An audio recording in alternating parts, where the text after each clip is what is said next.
As the coach wound through crimson canyons and past grey-green pine forests, Abigail leaned out the window and breathed. The air smelled of wild sage and distant snowmelt. She had imagined this new home 1,000 times, an evening by the hearth with a gentle husband, children giggling on a wooden floor, and a garden blooming under her care.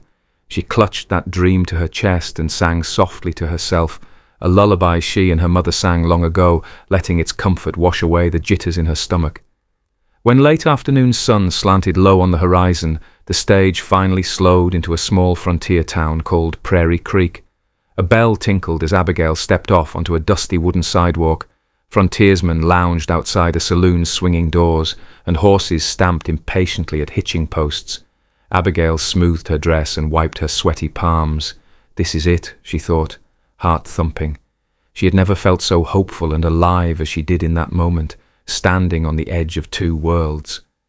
Leaving all she knew behind, Abigail felt free, destined for something new and wondrous in this unsettled land.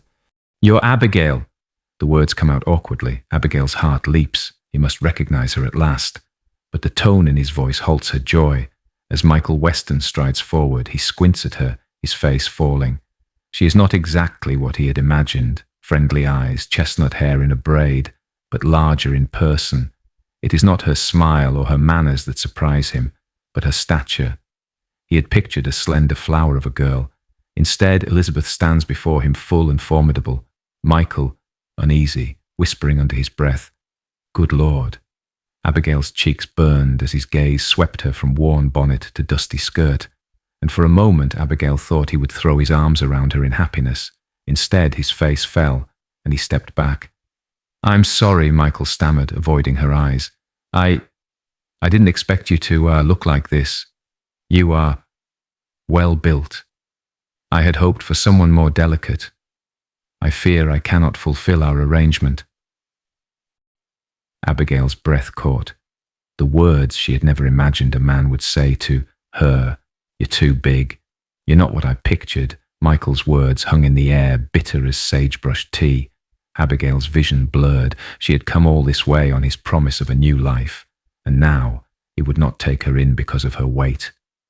"I'll leave," she managed to choke out, though her throat tightened. She picked up her small trunk from the dusty porch and stepped aside. Michael backed away, annoyance marring his rugged face. The sun beat down on her like the eyes of every stranger in that moment. She stood up tall despite the tremble of her hands. Clutching her remaining belongings without a word, she walks away, shoes crunching on the dry ground, leaving only with the injustice of his rejection. The horizon glowed like hot coals. Abigail's knees weakened. She nearly dropped her bags but caught herself. With a deep breath, she stepped off the porch and limped down the dirt road, not even sure where she was going. Her heart was a wild stallion inside her chest. The moisture in the air pressed heavy on her flushed cheeks, and the morning's optimism collapsed into shards of disappointment and shame. How could Michael be so cruel? Abigail could feel the tears on her lashes, hotter and sharper than the midday sun. She had arrived full of hope, and now, after months of travel, her hopes lay crushed by a man who refused to take her as she was. By the time Abigail reached the edge of town, her ankle throbbed painfully from stumbling over a stray rope in her haste. Thirst cracked her parched lips and dust settled in her pale hair. The few townsfolk that had been outside watching the drama had quietly scattered. The town's barkeeper, eyes dark behind a stained glass window, gave a curt nod as she passed his saloon. Abigail counted her coins, hardly enough for another night's lodging and a meagre breakfast at the stage stop. This was not how it was supposed to be. She lowered her gaze to the dusty street. Abigail swallowed the lump in her throat, tears finally trickling down her flushed face. A small boy, not more than 8, approached shyly and held out a glass of water. "You dropped this." He pointed with a paint-chipped finger at a tin cup on the ground. "Are you going to be okay?" Abigail blinked and accepted the cool water. The boy, named Charlie, was leaning on the hitching rail with his legs crossed. I'll be fine," she stammered, her voice shaking. "Thank you, sweetheart." Charlie's mother emerged from the general store and called him. "Be good, Charlie, don't go talking to strangers now." He ran back to her, but not before glancing back at Abigail. She gave him a brave smile and turned away before she lost control of herself completely. Abigail realized then the stage to take her back home was not due until tomorrow morning, and she was too dazed to think about leaving tonight. She had nowhere else to go. After leaving all she knew for Michael's promise, now she was stranded. Not a soul in this dusty town would give her shelter or comfort. Those proud eyes of hers brimmed with tears, but she held them back. "No," she whispered. "I won't cry. Not here." Shaking, she made her way to the nearest inn. The sign above a wobbly wooden porch read Six Gables Inn in faded gold letters. She pushed the door open. A bell rang. The room was dim and smelled of tobacco and stew. Behind the counter stood a tall woman with aproned hands folded neatly on the scratched wood. "Evening," the woman said, sort of kindly. "You planning to take the stage out tomorrow?" Abigail cleared her throat. "Yes, ma'am. I think I'll need a room for the night." The landlady, Mrs. Harriet Stowe, nodded. She had curious eyes that softened with familiarity, and she sensed Abigail's despair. "It's best not to travel distraught. You look out of sorts. Please, come sit by the hearth." Inside Six Gables Inn, warmth from a crackling fire chased away the chill of the dusty evening. Mrs. Stowe poured Abigail a cup of coffee that was strong enough to wipe the tears from her eyes, if only for a moment. Abigail kept her hands wrapped around the tin mug as she sat by the hearth, staring at the flames that danced like town gossip. Her heart still throbbed with hurt, and she dared not cry in front of Mrs. Stowe. "I don't mean to pry, dear, but I can tell you're upset," Mrs. Stowe said gently. "You're not from around here, are you?" Abigail managed a shaky smile. "No, ma'am. I'm from Pennsylvania. I came to marry a man, but it appears he's changed his mind." Mrs. Stowe's face fell in understanding. She reached across the counter and squeezed Abigail's trembling fingers. "I heard what happened. That man, Michael Weston, isn't a fella to reckon with at the best of times. He's always had a mean streak, I hear." Abigail blinked at the kindness in the older woman's eyes. "He told me I was not fit to be his wife. Said I wasn't what he expected." Mrs. Stowe's lips pressed together. She handed Abigail a damp cloth.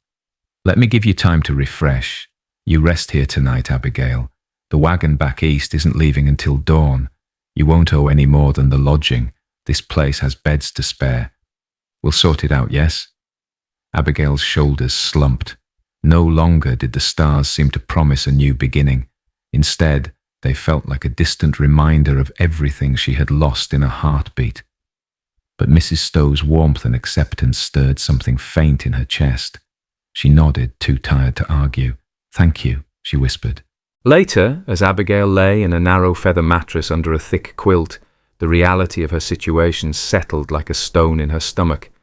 The western wind howled outside, rattling the shutters. She felt completely alone. Her father's last words, "Be brave, Abby," echoed in her mind. She turned onto her other side and closed her eyes, praying not for sleep, but for courage. When she awoke before dawn, pale light filtering through the window, it was to the sound of footsteps. Mrs. Stowe stood at her bedside, wearing a shawl and carrying a small breakfast tray. "No use crying over spilt milk," the widow said kindly. "Eat a bit of this and steady your nerves." Abigail sat up, surprised by the ginger pancakes and honey on the tray. "You're very kind," she managed. Mrs. Stowe poured more coffee and nodded. "I'm a mother myself, and this world's too tough on young lasses who get knocked around. There's more ways to live than just marrying the first cowboy who comes along, you know?" Abigail's tears brimmed in her eyes. The woman's compassion was a gentle hand on her wounded pride. I don't know where to go from here." Mrs. Stowe smiled, shaking her head. "What you can do is fix yourself a good life. Out here in the West, there's plenty of land and work for folks who roll up their sleeves. If you're willing, any skill you have, I'll pay you to help around the inn. Folks say I pick up waifs from the roadside, but it's just sisterly help. You can pay me by doing chores. What do you say to earning a bit of money and finding your feet here?" Abigail considered, tears rolling down, but pride softened. She had come here hoping to marry Michael, but perhaps, if nothing else, she could find a way to stand on her own 2 feet in this wide world. "Mrs. Stowe, I'd be grateful." A grateful grin spread across the innkeeper's face. "Good, then let's get to work. We've got guests arriving soon. Days turned into weeks, and with each sunrise Abigail discovered that the frontier demanded grit, but also rewarded perseverance. As promised, Mrs. Stowe took Abigail in as a paid helper. In the morning, Abigail helped lift barrels of flour from wagons, kneaded dough for bread, and scrubbed mud from the wooden floors of Six Gables Inn. The work was grueling and different from anything she had done at home, but each night she went to bed physically exhausted and, oddly, mentally a bit stronger. She learned to bake biscuits by the hundreds for the lumberjacks in the sawmill town down the trail. She boiled beans for frontier cowboys and washed plates in icy creek water.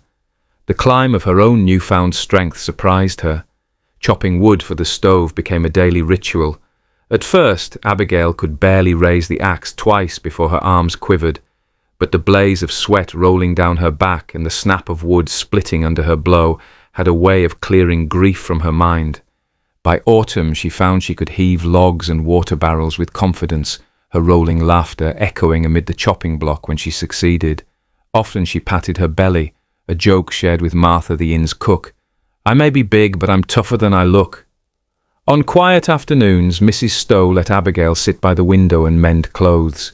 The dusty sunlight illuminated fat threads of golden prairie grass outside. Townsfolk passed by the inn's porch and sometimes tipped their hats to the young woman as she sewed.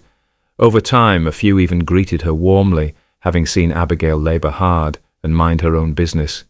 A burst of pride swelled in her chest each time.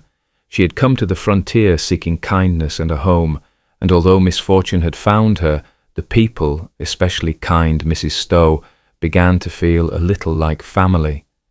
Between chores and raising chickens in the modest yard behind the inn, Abigail found something she'd never known, a small garden of her own. Mr. Stowe, Harriet's husband long past, was said to have had a green thumb. Not wanting it wasted, Harriet handed the tilled patch behind the kitchen to Abigail. With hands softened by soap and water, Abigail planted beans and squash, carrots and herbs. As she buried each seed, she whispered quiet hopes to the earth, to grow strong, to earn respect, and perhaps to grow into a woman who could love without fear of rejection. Every morning at sunrise, she watered the fragile sprouts with care. She was painfully slow and methodical, but by summer's end, pale tendrils had blossomed into lush vines that sprawled over the ground with bright orange pumpkins and green beans. The harvest she plucked brought satisfaction deeper than any rose, the realization that she could nurture life and find purpose beyond heartbreak. One golden evening in early fall, Harriet and Abigail walked together along a hillside outside town. Abigail pointed to the tip of a distant mountain silhouette. "I nearly rode to that peak," she laughed. "My mother used to ride up the valley with my brothers. They taught me too on a dog-headed chestnut mare named Bess." "You ride?" Harriet raised an eyebrow, impressed. "Can't say you look like it." Abigail's belly rippled with laughter. "Maybe not now, but I used to once. It's that fight in your belly that matters, not your waist." She patted her stomach, half joking, half earnest. Harriet reached over and squeezed her arm. Abigail had come west hoping her husband would love her as she was. Instead, the wilderness was teaching her to love herself as she was. Amidst fields of wild sunflowers, with the wind combing through her curls, Abigail found something she hadn't expected. Pride. Pride in her hands that had built this new life, in her heart that had refused to surrender, and in her body that had carried her through trials. When Harriet complimented her on dinner she cooked for the inn's guests, a hearty stew of rabbit and root vegetables, Abigail felt warmth that no man's praise could match. She was changing and growing in ways that Michael Weston's absence had freed her to do. Among the rustling pines and dusty trails of Prairie Creek, another presence quietly entered Abigail's world. Daniel Alden was a young man with soft eyes and easy smile, nephew of Mrs. Stowe, who had come east to help his aunt with the inn after the war. He was tall and broad, with sleeves perpetually rolled up at the elbow, revealing lean forearms. One mid-August afternoon, Dan found Abigail repairing a broken fence post behind the inn while Harriet tended to chickens. "Need a hand there?" he offered, resting a leather-gloved hand on a sturdy mallet. Abigail paused and looked up. "Oh, thank you," she said, wiping sweat from her brow with the back of her hand. "If you'd care to, yeah. This old wood's stubborn as a mule." Dan knelt down beside her. They raised the fence upright together. With easy conversation, they passed nails and a hammer back and forth. Dan told tales of his travels, how he grew up in Indiana, fought bravely on the plains, and was working to send money back home in case his sisters decided to head west as well. Abigail listened with interest, telling him of her own troubled journey. Dan was surprisingly gentle when she spoke of Michael. He gave no opinion, only steady support and a kind, understanding look. He did not see Abigail as someone needing pity. Instead, when he looked at her, she saw admiration. He admired her strength, the way sweat glistened on her brow as she worked, the strong lines of determination around her mouth. Once, during this repair session, Dan casually asked, "Were you always good with a hammer?" And Abigail answered with a chuckle, "When I had to be." When she flinched slightly from nail in her finger, Dan pulled his hand away and gently blew on it. His face was an inch from hers. The midday sun cast gentle gold on his honest features, and Abigail realized her heart had stopped beating for a moment. She shook the feeling off and focused on the task at hand, driving the nail fully home. Dan's visits became a steady comfort. Sometimes he came to help lift heavy buckets of water for the garden. Other times he carried a saw to lend to Mrs. Stowe for cutting firewood. Occasionally he'd offer an arm and help carry Abigail's own baskets of produce to the wagon. At times, when no other girls were around, he would simply walk beside her as she strolled down Main Street, admiring the wildflower weeds at the roadside or peeking into the wagon-making shop. He told her jokes about raccoons stealing pie from his porch table back home, and Abby laughed more these days than she had in months. With Dan by her side, tasks at the inn became moments of laughter or gentle teasing. The townsfolk had come to accept her as part of the community. Some even stopped by just to talk about quilts and babies at Harriet's, and they often found Abigail in the parlour poring over a tattered book of poetry or knitting blankets for the winter. The turning point came on a crisp October day. Abigail had risen at dawn to split wood, the air biting her nose red. Dan had shown up with 2 cups of steaming cider. She found him out by the small creek that ran behind the inn, where Dan had laid out a blanket and a thermos. "For you," he said, handing her one of the cups. "Thought we could start the day by feeding the ducks." Abigail followed him to the creek bank. The water rushed clear and cold. Dan rolled down his sleeves and waded in boots, gathering handfuls of cornmeal crumbs from a pouch. Then he tossed handfuls of the crumbs onto the water. Before long, a dozen ducks and geese waddled down hungry. Abigail giggled as the ducks honked and bobbed for the food. "You're too kind," Abigail said, warmth spreading through her. "I don't deserve this." She turned to him, brushing wind-blown hair from her face. "Dan, why do you care so much?" He stepped out of the creek and approached with a sheepish smile. "It's just, I like seeing you smile. When I was younger and troubled, someone once told me to find someone worth feeding ducks by the creek, because it means they like you for yourself." Abigail's heart pounded. She suddenly felt vulnerable, realizing that what he was saying meant she was becoming that someone. You like me?" Daniel's cheeks colored. He took a breath. "More than I expected, yes," he admitted. "I like this, Abby. Talking with you. Your sense of humor. How fiercely you protect that garden. I can't remember a time when I wanted to be around someone as much as I want to be around you." Abigail felt her eyes get misty as he spoke with honesty. "Dan," she whispered. And suddenly she was in his arms, hugging him tightly, feeling the solid warmth of him. "I've felt so lost since I arrived.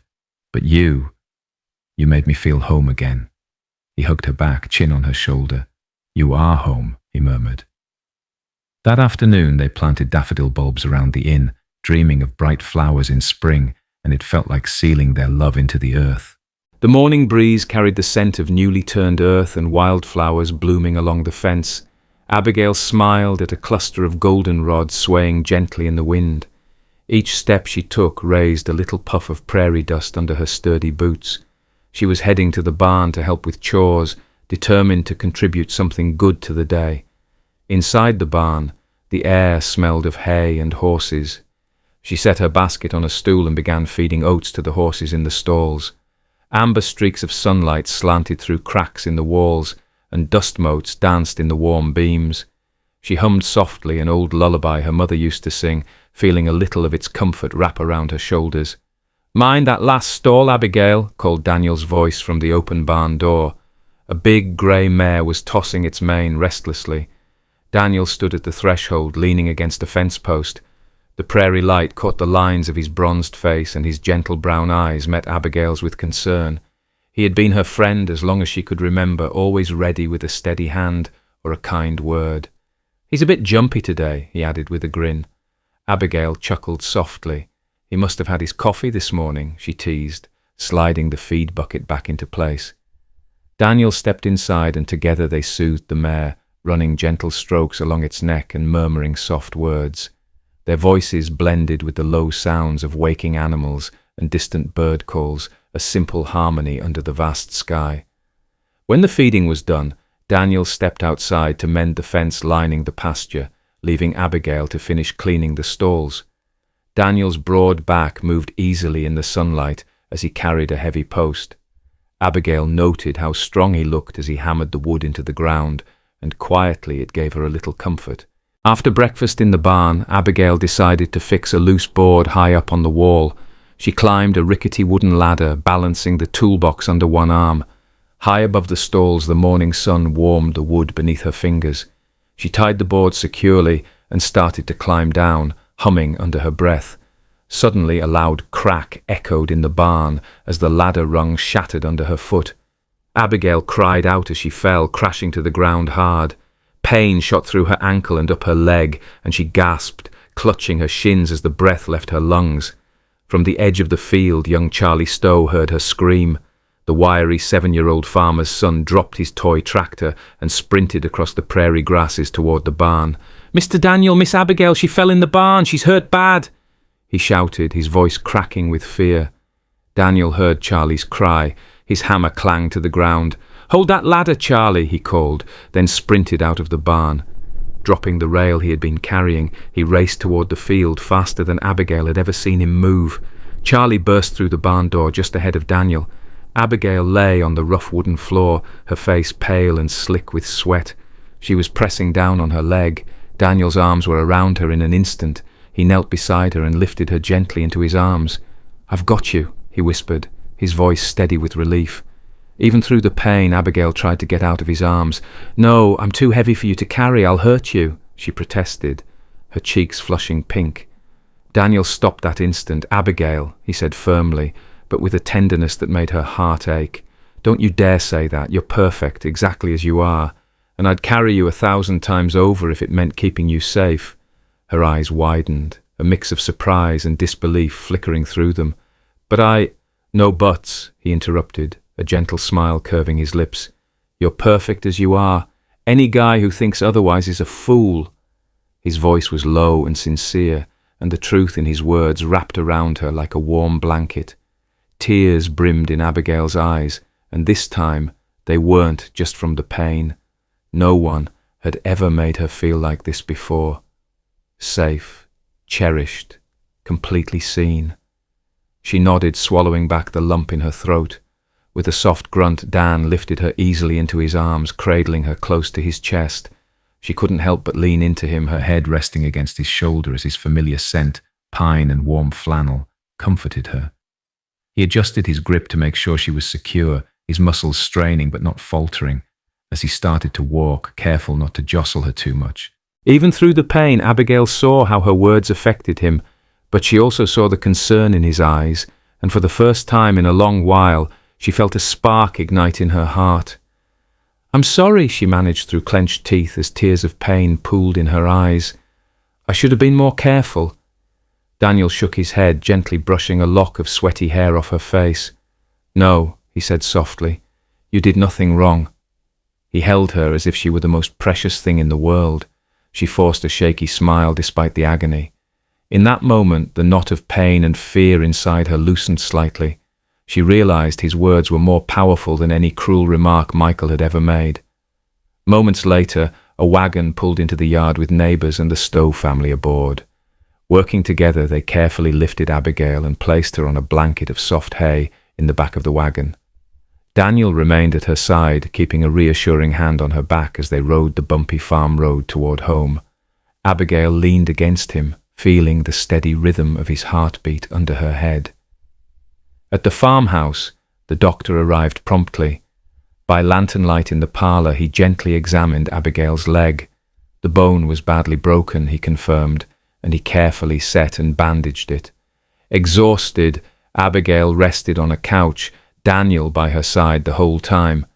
Mrs. Stowe fussed over her, pressing cool cloths to her forehead and tucking extra blankets around her knees. When the doctor finished, Abigail squeezed Daniel's hand. "Thank you, Dan," she whispered, voice thick with tears of relief. He pressed his thumb to her knuckles. "You're welcome," he promised softly. "You're going to be okay." Daniel kissed her forehead. "I'm here," he whispered. "Always." Daniel turned off the lamp. "Get some rest," he said softly, giving her hand one last squeeze. Abigail watched him walk out of the room. For the first time in many nights she felt the dark edges of her doubts recede. She was still hurting and scared, but now she had hope, and a man who saw her true beauty. Over the next few hours, as the prairie night deepened outside the window, Abigail drifted in and out of sleep with Daniel still at her side. The darkness felt gentler now. For the first time since Michael's rejection, she dreamed of the dawn with hope instead of despair. One afternoon, as Abigail sat on the porch steps enjoying a gentle breeze, Daniel appeared carrying 2 glasses of lemonade. The heady scent of wildflowers and fresh hay drifted around them.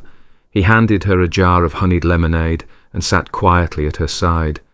"What do you see out there?" he asked, gazing at the golden fields stretching to the horizon. Abigail followed his gaze over the waving wheat. "I see a lot of sky," she murmured, "and fields of gold. My mama used to say there's a future out there as big as the sky." She smiled shyly. "I see peace mostly, and maybe me, just me, sitting here without worrying with you." Daniel turned to meet her eyes, a soft, thoughtful smile playing on his lips. "I'm glad you're here. With me," he said gently, squeezing her hand. She reached up to tuck a strand of hair behind his ear. A comfortable silence settled around them, filled only with the rustling of the prairie grass and the distant chirping of crickets. Daniel took a slow sip of his lemonade, clearly working up the courage to say something. Finally, he set his jar down, turned fully to face her, and took a deep breath. "Abby," he began, his voice softer than usual, almost reverent. "I've been thinking a lot lately. About us. About how every morning when I wake up you're the first face I want to see. About how, when I'm working in the fields, all I can think about is coming home to you, hearing you laugh, watching you smile. You make this place feel more like home than it ever has." Abigail's heart pounded, and she looked down at her hands, twisting the lemonade jar nervously. She could feel his gaze steady on her, unwavering. He reached for her hand, his fingers warm and rough from work, but infinitely gentle as they intertwined with hers. "You once told me you didn't think you were enough," he continued, his voice thick with emotion. "But you are more than enough, Abigail. You're everything. I've never met someone so strong, so kind, or so beautiful, and I'd be the luckiest man alive if you'd let me spend the rest of my days proving that to you." Abigail's breath caught and her eyes filled with tears, but she couldn't look away. Her hand tightened around his as Daniel knelt on one knee in the dusty path, pulling something small and shining from his pocket. It was a simple silver band with a tiny engraved wildflower on the side. "Will you marry me, Abigail?" he asked, his voice trembling slightly despite his confident smile. "Will you let me love you the way you deserve for the rest of our lives?" A sob of happiness bubbled from her lips and she nodded, her voice a choked whisper. "Yes," she managed. "Yes, Daniel, I will." He slipped the ring onto her finger and it fit perfectly. As he rose, she threw her arms around his neck, holding him tightly, as laughter and tears mixed on her cheeks. He pulled back just enough to brush his lips against hers, tender and full of promise. When they finally pulled apart, Abigail looked down at the ring on her finger, shining softly in the prairie light. "It's beautiful," she whispered. Daniel pressed his forehead against hers, his own eyes bright with joy. "Not half as beautiful as you," he said softly. "Dan, I'm not wearing a cast to my wedding," she says, teasing. Smiling back at her, he says, "Then hurry up and heal, woman. I don't know how long I can wait to have you as my wife." They sat back on the porch steps, fingers still intertwined, the golden fields stretching endlessly before them. Abigail leaned her head on Daniel's shoulder, and he kissed the top of her head, whispering, "We're going to have a good life, Abby, I promise." As summer deepened, Abigail grew stronger. Before long, with Daniel's help, she stood on her own and even walked a short distance to feed the chickens again. Each time she took a new step, Daniel beamed with pride and awe. Between all the wedding preparations, Abigail found small moments of joy. One afternoon, while Daniel was out feeding horses, she tried on a simple white dress draped in lace, far too early for the ceremony. When Daniel returned and saw her twirling in the dress, his eyes widened. "Abigail, you look absolutely breathtaking," he whispered. She blushed and twirled again. He chuckled softly and added, "Stunning," before pulling her into a warm hug. On warm summer evenings, neighbours gathered to help Abigail and Daniel prepare for their life together. Mrs. Stowe baked a 3-layer cake for everyone to sample. She also volunteered, along with some others, to fix up the barn and drape it with strands of lights. By early autumn, the whole town was buzzing with excitement for the wedding. Abigail blushed at each compliment as people fussed around her with well wishes, making her feel as loved as she could be. Finally, the day of the wedding arrived. It was a warm afternoon under a sky so blue it seemed endless. Beneath a wooden arch decorated with wildflowers, Abigail stood in a simple white gown. Little Charlie, decked out in a tiny suit, ran up with a small bouquet of goldenrod he had picked from the roadside. "For Abigail," he announced proudly. Abigail knelt and hugged him. "Thank you, Charlie," she said, tears brimming at his sweetness. As sunlight touched the lace, she walked slowly down the grassy aisle. Daniel waited under the arch, wearing a grey vest and trousers, his smile radiant. Around them, long tables were set with white cloths and jars of sunflowers. Friends and family filled every seat. Pastor Jenkins began the ceremony with a warm prayer. Then Daniel and Abigail turned to each other, hands entwined. Daniel's voice was steady and kind. "Abigail, when I first found you that day by the barn, I knew I had found something precious. You taught me what it means to be brave and how to cherish someone's heart. Today, I promise to love you. Every laugh, every tear, every beautiful part of you. You are my home, now and always." Tears sparkled in Abigail's eyes. She squeezed his hands and nodded. "Daniel, you showed me I deserve love exactly as I am. With you, I feel strong and safe. I promise to stand by you through every sunrise and every storm. I will love you with all that I am, every day I live." Pastor Jenkins beamed at them. "By the power vested in me, I now pronounce you husband and wife." Cheering erupted around them. Daniel swept Abigail into a joyful kiss as the gathered crowd clapped and cheered. In that moment, Abigail no longer felt unworthy. Instead, she felt whole and cherished. Abigail knew that this was just the beginning of a life filled with love, acceptance, and endless possibility.